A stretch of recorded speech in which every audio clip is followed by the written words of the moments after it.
Your mission today, should you choose to accept it, is to make some trout baits. Yes, that ever so finicky trout. You know, those ones that'll eat everything but what you have on your line. Today, let's laminate some pink and white trout baits, and we'll see how it goes.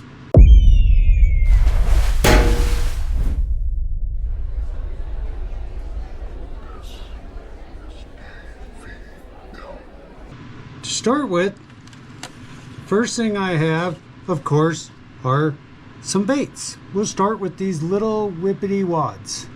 These are pretty cool little baits and they catch a lot of fish. So I think they'll be ideal for our trout. The next thing you're going to need, and this is the way I do it, you don't have to do it, but I found this the easiest, is this is a set of cheap chisels that you get from Home Depot, Menards. I think Wally World might even have them. You can even order them on Amazon. They're like $6 or $7. They're called a carving set, but I don't know what they're carving because they really aren't that great. But they'll work. But if you get them at Home Depot while you're there, you can pick up, yes, a little round rubber thing.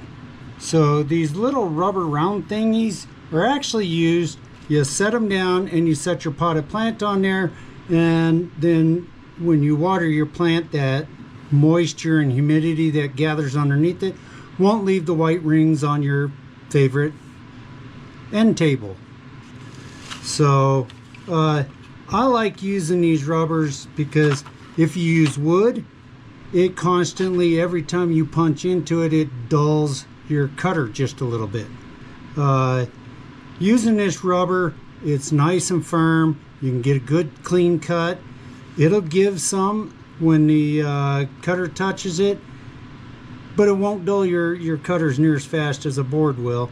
And these are about $3. They're not very expensive. So altogether, I'm $10 into this project. First thing I like to do is I take just a touch of worm oil, just a touch. See how I touched it?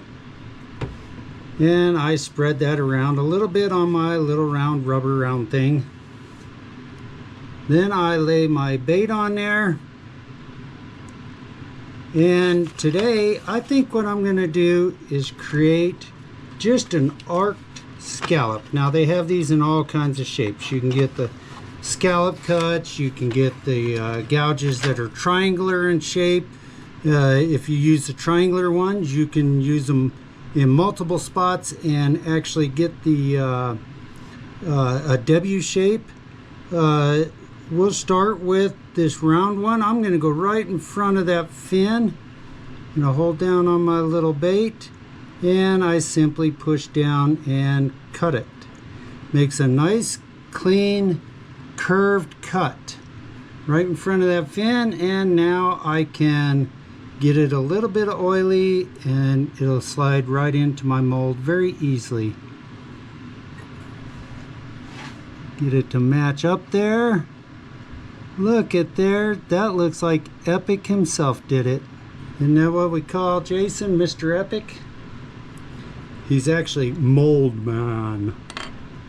If you've been getting the comic strips I've been working on, The Adventures of Mold Man, but the next one is going to come out soon. I've been kind of waiting on Fin Guy to do some artwork. Now they have a smaller round gouge in there, and so what you can do is lay your bait on there, and for this one I want to make it fancy, so I'm going to cut this way, then I'm going to cut again this way. Let's see if we can get that to separate in there. And what I've ended up with is kind of a double scallopy shape. Pretty cool. Be kind of interesting once we get the white injected into here, what that'll look like.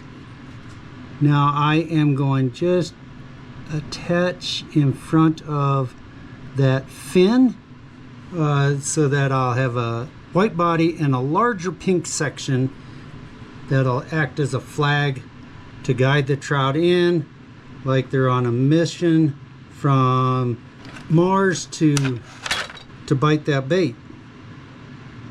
So this one, I'm gonna go here with a flat. This is just a straight flat one, see there?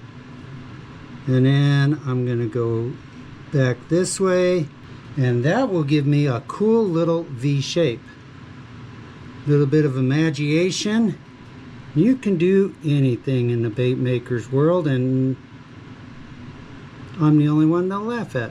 I think I'm gonna go with a slightly larger one on this one, and this time I'm going to cut it at just a straight angle across. Each bait will be just a little bit different. I'm a little bit different, so I guess it makes sense. And that's kind of the gist of it, how you do this, or what you can do with these. They're kind of a neat tool. I'm going to go ahead and finish these up. I got several other molds that I'm going to fill, and I'll get back to you when we're all done. One thing you definitely want to be acutely aware of is, where are these vents on whatever it is you're cutting off. So if I leave this really long like this, I'm blocking that vent and that vent. I may not get that plastisol to come down and bond with that tail very well. So I want to cut it off either right behind that vent or right behind that vent, so that I have that vent to allow that plastisol to flow easily down to where I'm cutting. Just something to bear in mind. Well, let's take a look and see what we were able to create using our little wood carving set. You can see I cut some of them at a diagonal. There's some of them in here that have kind of a fancy scalloped type of cut that I've done. And again, you cut it so you have just the tail, but if you notice, I rounded that edge where I cut it, and because of that rounded edge, it binds a little better and looks like a little smoother bond. This one I really went crazy on. Cut it at a real diagonal, so we had, you know, a kind of a split type of laminate. Came out pretty cool. You can do the same thing with your worms. You know, your stick baits. They're not worms, they're stick baits. Unless you put them in your nose, then they're boogers. I've done that to my grandkids a time or three.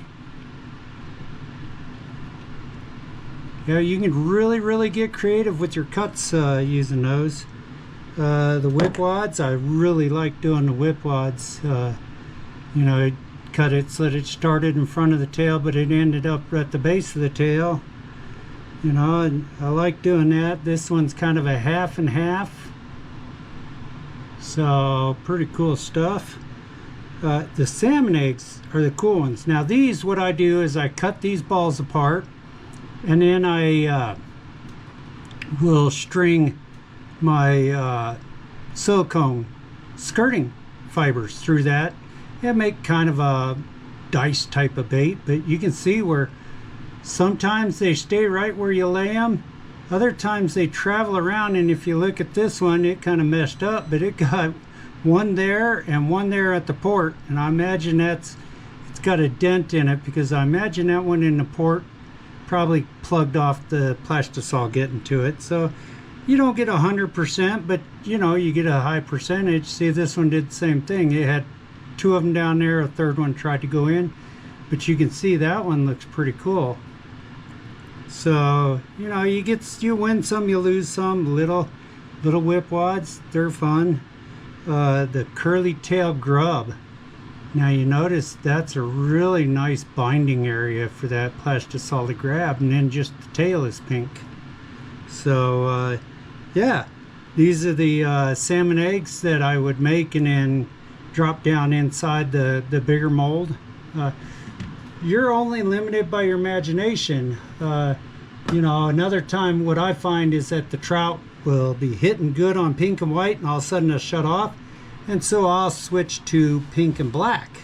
This is black with a little bit of purple flake.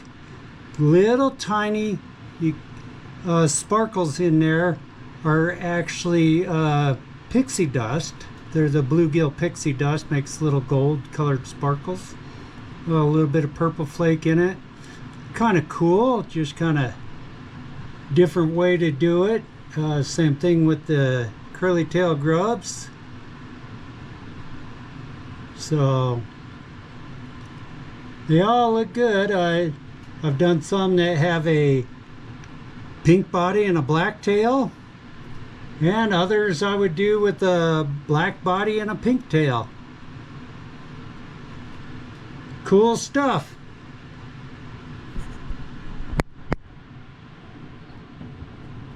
Squirrel.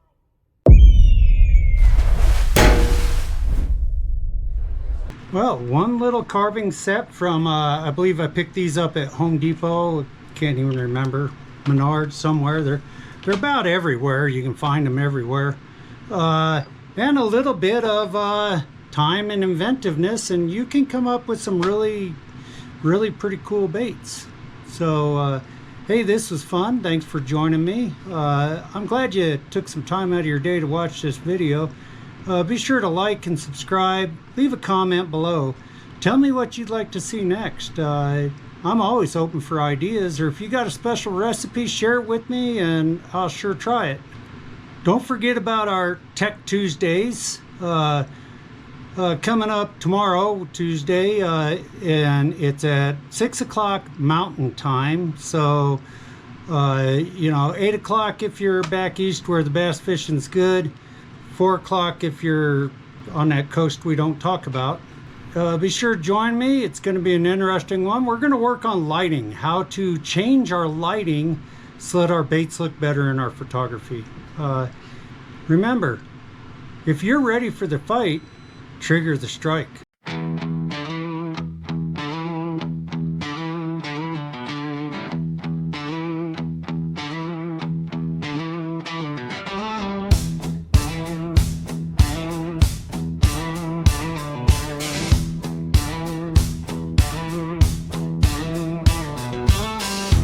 Sank in the mud, moon's just a busted bowl.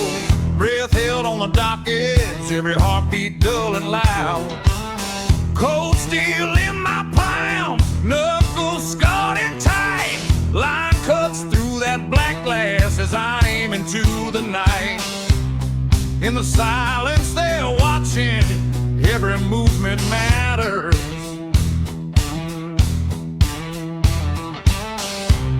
One tremor on that surface, and I'm the next one scattered. Trigger the strike, yeah. Trigger the strike. DVL Custom Lures, built for the fight. Cast it deep, let it fall, built to hunt through it all. In the dark where they hide. DVL strike mode, precision engineered to bite. DVL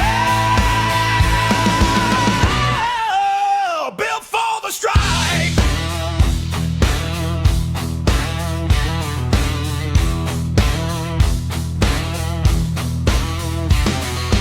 Stumps like crooked teeth, old bones on the lake floor.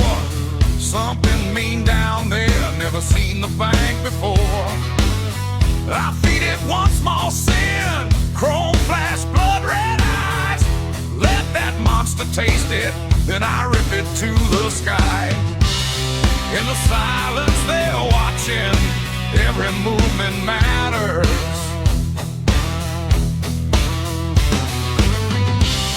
One heartbeat, one mistake, and they drag me to the black hole. Trigger the strike, hey, trigger the strike.